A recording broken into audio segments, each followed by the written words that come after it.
Welcome to The Explainer. Today we're diving into a setting we all know, one that is highly relatable yet deeply unsettling when you really think about it, the highway rest stop.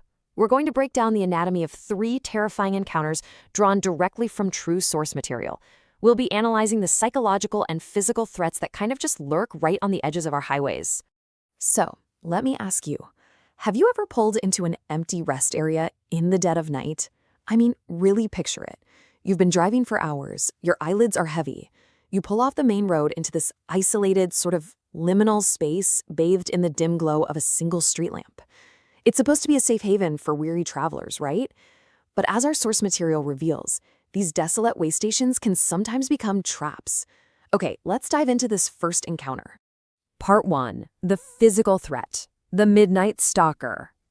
This first scenario really establishes the intense vulnerability of a tired driver making a grueling long-distance trip, totally unaware that they are about to become a target. To set the stage, the driver in this account was commuting for 12 hours straight. Yeah, 12 hours, to see his girlfriend in Florida.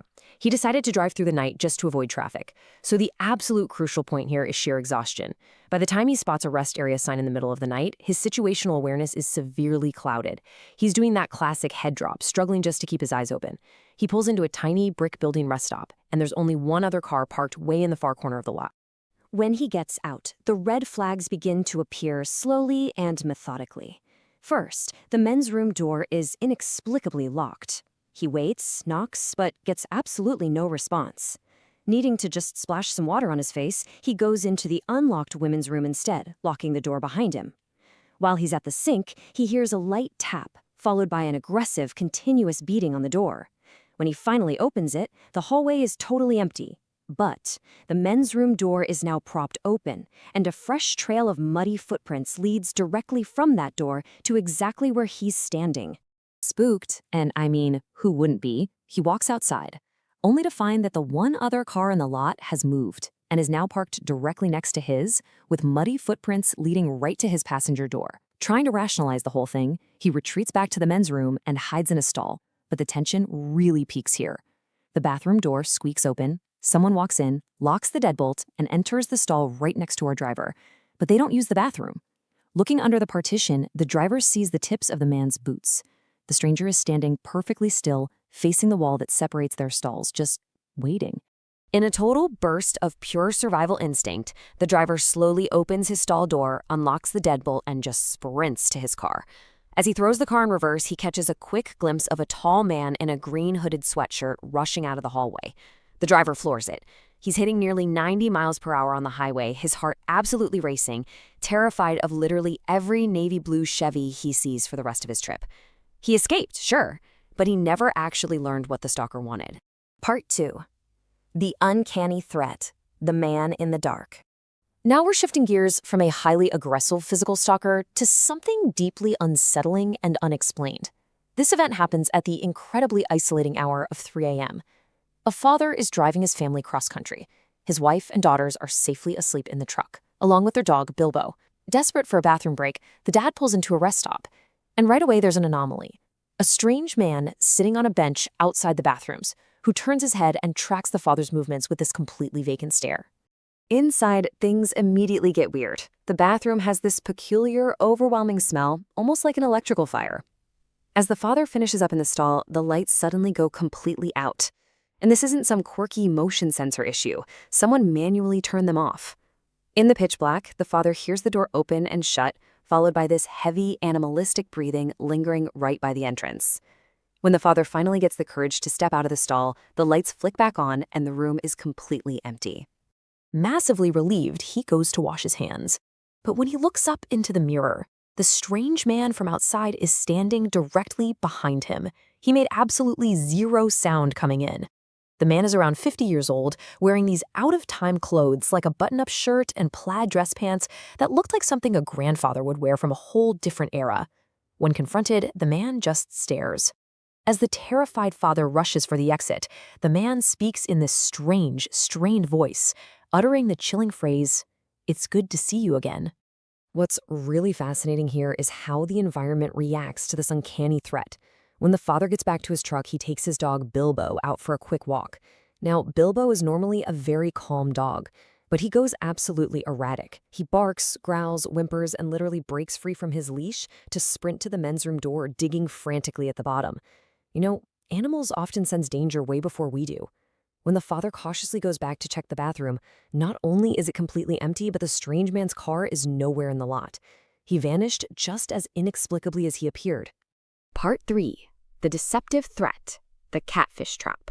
This final story highlights a terrifying modern phenomenon: digital deception colliding with physical isolation, all set against the backdrop of the intense loneliness of 2020.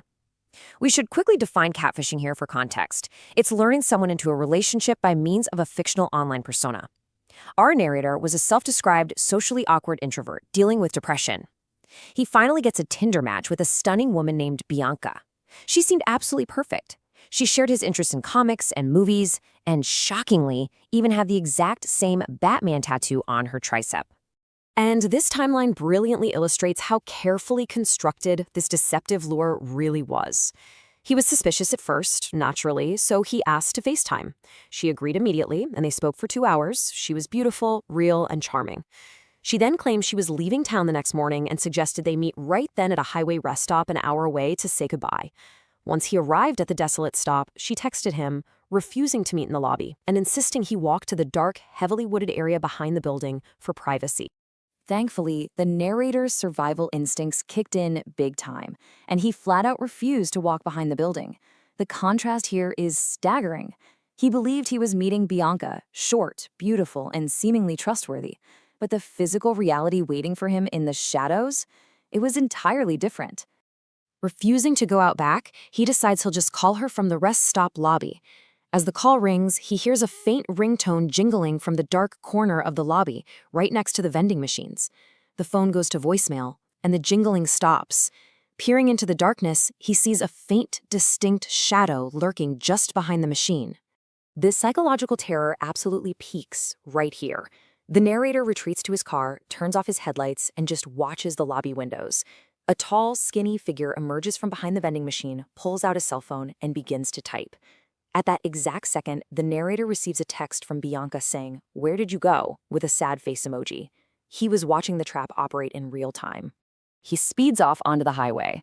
20 minutes later, he receives one final, incredibly sinister text message from Bianca. "I guess I'll get you next time." The police later theorized it was a dark robbery setup, or honestly, perhaps something even worse, noting that the Batman tattoo was likely just pulled from Google Images. The amount of effort put into a 2-hour FaceTime just to earn his trust and lure him into isolation is truly horrifying. Part 4. Trusting your instincts. All right, having explored these sources, it's time to step back and synthesize the psychological and practical takeaways from these harrowing encounters. When we break down the anatomy of a rest stop encounter, clear patterns emerge. With the physical threat, the red flag was the muddy footprints and aggressive knocking, triggering an instinct for immediate flight from that bathroom stall. With the uncanny threat, it was the bizarre sensory details and the dog's erratic reaction, prompting a retreat to the safety of the vehicle. With the deceptive threat, the red flag was the insistence on meeting in complete darkness, leading the victim to just abandon the trap. In all 3 cases, recognizing red flags and acting on that flight instinct literally saved their lives. So if we outline the vital safety takeaways from our source material, they're pretty clear. Number 1, maintain situational awareness, especially when you're exhausted. Number 2, trust your sensory red flags, whether it's the weird smell of an electrical fire or muddy footprints where there shouldn't be any. Number 3, if you travel with a pet, listen to their instincts. And number 4, never, ever meet an online match for the first time in an isolated location. Ultimately, these accounts remind us that isolation breeds opportunity for those with dark intentions. So, I'm going to leave you with this thought to ponder. Next time you pull off the highway in the dead of night, seeking a quick moment of rest under a lonely street lamp, who is really waiting in the dark? Thanks for joining me on this explainer. Stay safe out there.